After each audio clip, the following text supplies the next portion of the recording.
So back in March of last year, I decided to finally watch the entire DCAU. I was able to finish both BTAS and STAS in that month, with the other shows being spread throughout the year. I'll admit, I've tried to get through BTAS twice before, but its length and pacing made me feel bored and burnt out. I've noticed pretty much all DCAU shows have this slow pace, except for STAS. These shows are great to pick an episode and get your healthy dose, but binging them has been quite the marathon. Maybe it's because I want to quickly watch them to get to the next thing. Not sure if anyone else feels the same way. The way I decided to watch this show and the entire DCAU pretty much was in release order. I'm a big fan of release order. I do not like chronological order because the quality shifts in animation and storytelling, and that's just how the show was created, and I like to watch it that way. By the way, I will be combining episodes that are two-parters into one. Anyway, let's get to the episodes because I have a feeling this will be a long video. No real significance for me for this episode other than introductions. It's cool that we get a completely original Gotham villainess through the Red Claw though. This episode I think has a scene of Kevin switching between Bruce and Batman on the fly, and it's great. Man-Bat is a cool Batman villain, actually the first villain I was introduced to through the episode in The Batman called The Man Who Would Be Bat. That was probably my first exposure to Batman as well, and I'll make a review on that show, because that's one of my favorite shows. And it's the show that introduced me to Batman and most of its mythos. Even though I really only watched like 4 episodes, I had like a DVD set that only had like 4 episodes. It was a Penguin, Mr. Freeze, and Catwoman, and the Man-Bat one. So yeah. I'm not gonna lie, I think this episode is quite overrated. I understand its significance though. Maybe it's because my intro to Mr. Freeze was the metahuman cool looking version from, of course, the Batman. Now this story I love. Clayface is one of my favorite Batman villains. I'm not sure why. Shapeshifting has been one of my favorite superpowers. Imagine that along with cloning, you would be unstoppable. Invisibility is also good. Anyway, I'm not sure if Clayface can clone himself. I imagine he could take a piece of himself off of him and that would... Wait, I just realized what I'm talking about. That's for later. This episode and Matt Face are masterfully done. An actor who can shapeshift and goes insane, making you care for him along the way. How has this guy not been in a Batman movie yet? I'm not an actor anymore. I'm not even a man.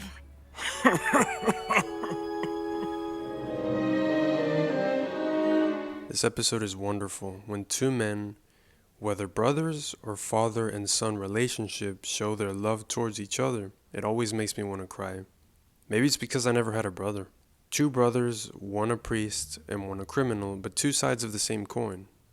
Anyway, there's a hint of redemption in one character and another character wants to tarnish that. It becomes a race for good for the protagonist. In some stories, the villain wins and redemption fails, as is tradition with Batman and his villains. So it's nice when we see Batman actually succeeding. Because then, what would be the point of Batman? A fun yet creepy episode, one that shows there's people Batman can't help and that nothing will stop the Joker from getting his hands on you. Also, the first appearance of Arlene Sorkin's Harley Quinn, one of my favorite Joker episodes for sure. Not gonna lie, Ivy looks a lot like Betty Boop / Jessica Rabbit here. Just a good traditional Ivy episode. Her crossbow is neat, but there's way better Ivy episodes down the line where she's portrayed a lot creepier, which I prefer, but both are great. Pretty good traditional Scarecrow episode. It gives us the I am the night line. I am vengeance. I am the night. I am Batman. I had to. And Crane's voice oozes academic wit and spook we all know Scarecrow for. Another fun Joker episode, I'm probably going to say that for every Joker episode. I didn't care for Jordan or Mayor Hill, and Mark's Jekko voice is quite annoying, but it's an entertaining ride nonetheless. A unique BTAS episode that introduces Lee Tompkins, a Gotham doctor who is prominent in the show Gotham. That's where I know her from. Not a memorable episode for me, but Batman leaving roses at Crime Alley is also seen in Arkham City. Not sure if that's a reference to this episode or that's just kind of like a thing in the comics.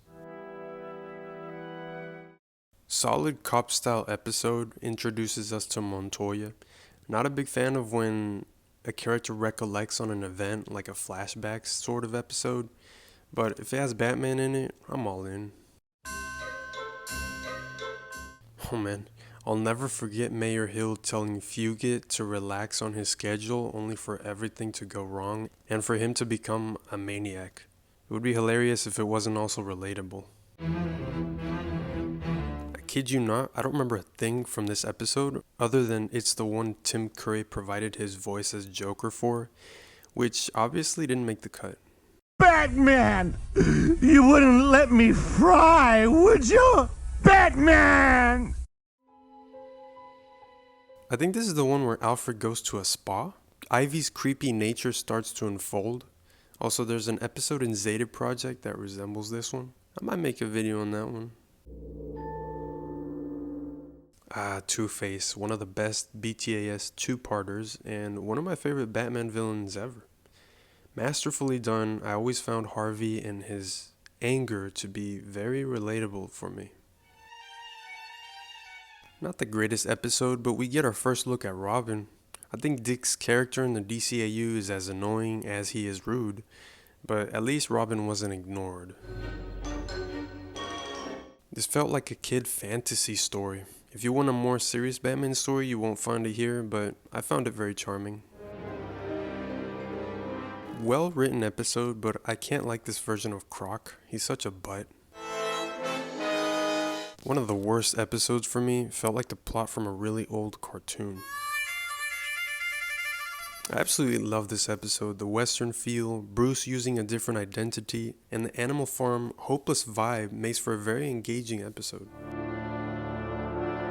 While the episode and Mad Hatter himself weren't as special to me, I think Mad Hatter is like Mysterio, where they create very elaborate and psychological set pieces for the hero. I love villain origin stories though, and that was nice here. Who knew a knockoff Riddler would be so fun? Also, Batman looking like Daredevil for a bit was pretty cool. A much better Mad Hatter episode. That's all I got to say. Not one of my favorite episodes, but the way the villain lords over the kids and mistreats them adds yet another type of scum and villainy in Gotham. This, along with the sequel episode, make for one of my favorite stories of BTAS. I love when we see Batman's martial arts background unfold. A fun episode, though not anything serious. There's much better episodes where the villains unite, in my opinion. Actually a really intriguing episode and the precursor to the animal splicing plot throughout the DCAU and Batman Beyond. I wonder what happened to Tigress. A more psychological Scarecrow episode, all but cemented by the image of Batman in a straitjacket. One of the best BTAS episodes, not only because of its fresh, rich plot, but because of its significance in Adam West's legacy, as the previous hero acknowledging the current one. I wonder if this ever happened for Conroy before his passing.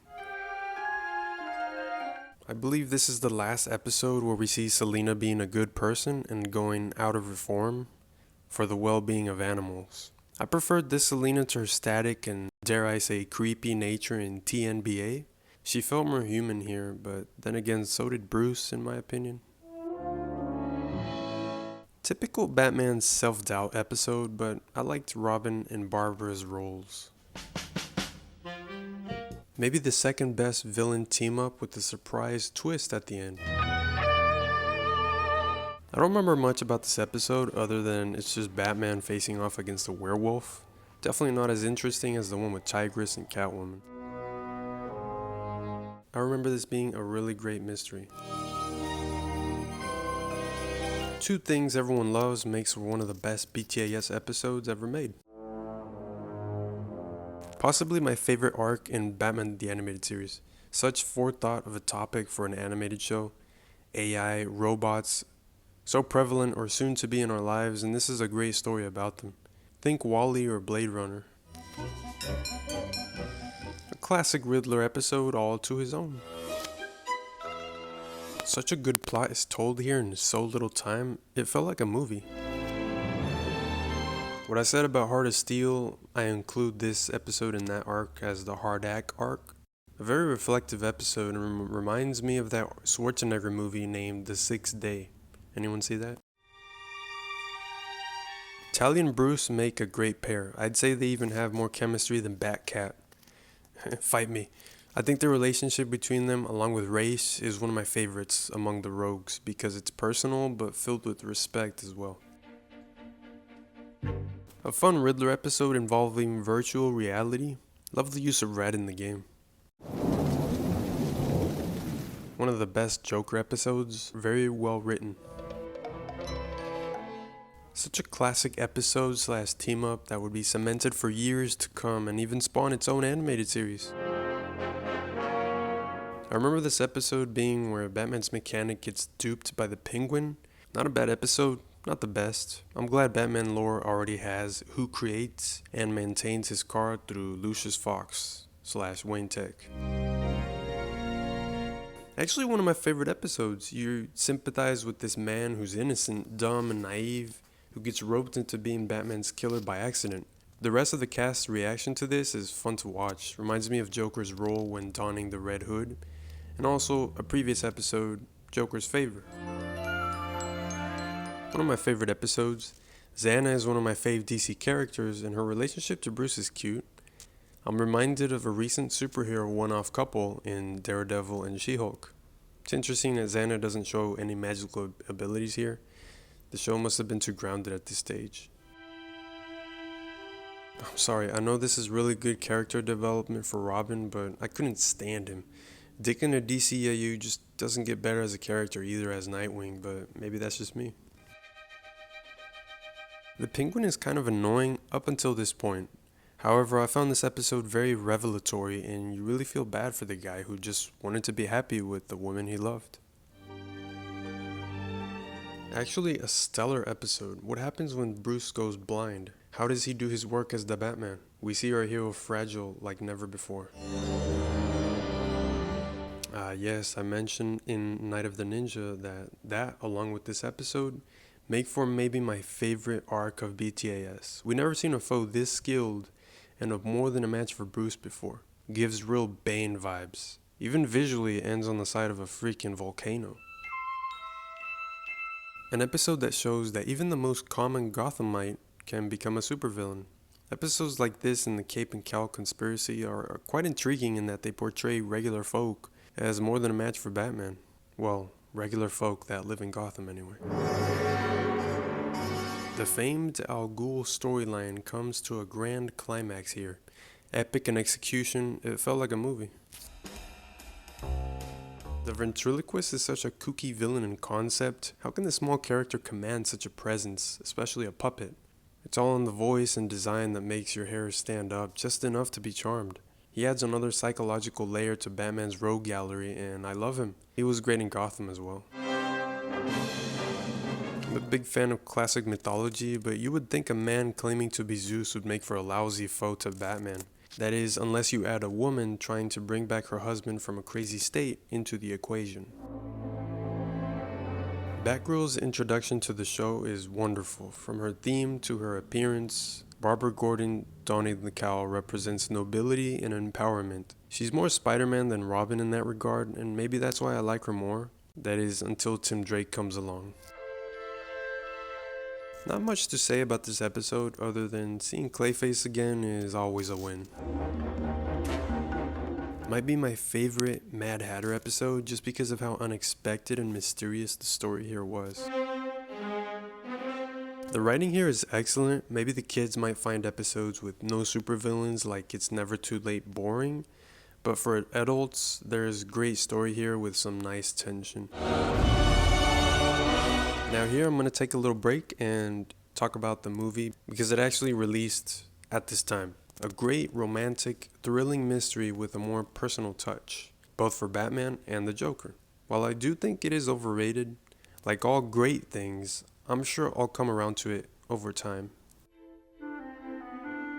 Ah yes, the episode where Poison Ivy gets creepy. The mission of the Batman is to protect innocents and battle crime, and villain reformation is a 2-in-1 deal. So for Batman and the audience, we want to believe that these villains can turn over a new leaf. We want to believe in redemption. But of course, Batman is a comic book character, and is thus cursed to live the same events over and over. Some strange folk show Killer Croc some kindness, and what does he do? Screws them over, that's what. Another exciting chapter in the Al Ghul storyline. Might be my favorite villain team-up episode, and in my top episodes of the show as a whole. Gave everyone a chance to shine, and the reluctant yet sharp lawyer helping Batman brings it all together. Oh, Harley, the loveliest character in the series, enhanced by Arlene Sorkin's soft tone and accent. A perfect portrayal that was one of a kind. Everyone has their favorite Gotham rogue. Mine is Bane. I just love that he's a South American brawler who's ruthless in combat but smart as well. A perfect Bane to the Bat. I think this is the episode where Harley's reformation is unjustly interrupted by Rupert Thorne. Kind of funny as Thorne represents old Gotham and is keeping a supervillain like Two-Face alive. If the fulfillment of justice leads to pride, then the taking away of that makes for frustration, though they do make for great stories and tension.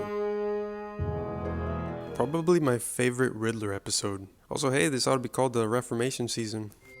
I have no idea if this character originated from comics, but man, what a kooky and yet, I'll reluctantly say, intriguing idea for a villain. It's really cool that Clock King has time manipulation, but this feels like a remaster of his initial episode appearance. The best Harley episode and what inspired the Harley we know today. Bless this episode for forever giving us DC's most iconic villain, Condiment King. One of the last times we see Batgirl in such stellar animation, and I believe the last time Melissa Gilbert voices the character. Just a fun episode between Babcat. I know Gotham came after, but I couldn't stop hearing guilty, guilty in my head for this episode. Sometimes the regular folk are worse than the supervillains. 3 scoundrels with animal motifs robbing jewels. This is probably the most basic Batman story ever. On the other hand, here's the most outlandish episode of the series. We see a cowboy with the face of a villain and the heart of a noble. Very well written episode that up until this point we hadn't seen any other heroes in the DCAU yet. Well, Zatanna technically, but she didn't really have powers yet. I don't remember this episode well, but Selina's voice sounds like Ming-Na Wen. A great episode that shows us the perspective of a character we didn't explore yet, and that gives us a shining light towards. The last episode of BTAS before transitioning into TNBA, and the newer art style forever. Not a great story here, but it does give Alfred more backstory, and cements the end with a return from the series' first villain, Red Claw.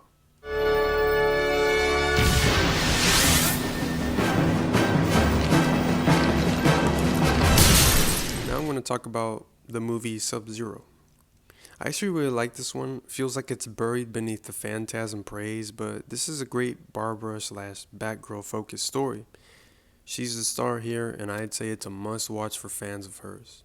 From what I remember, Mr. Freeze is just a fancy backdrop used as the threat, but I gotta say, you feel the tense atmosphere at the oil rig when Barb's kidnapped and tries everything to escape, with Batman and Robin rushing against the clock, Barbara delaying the villains as much as possible.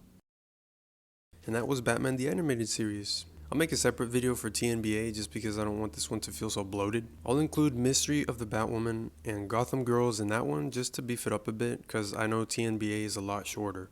Even shorter than Zeta Project, believe it or not. Well, see you then.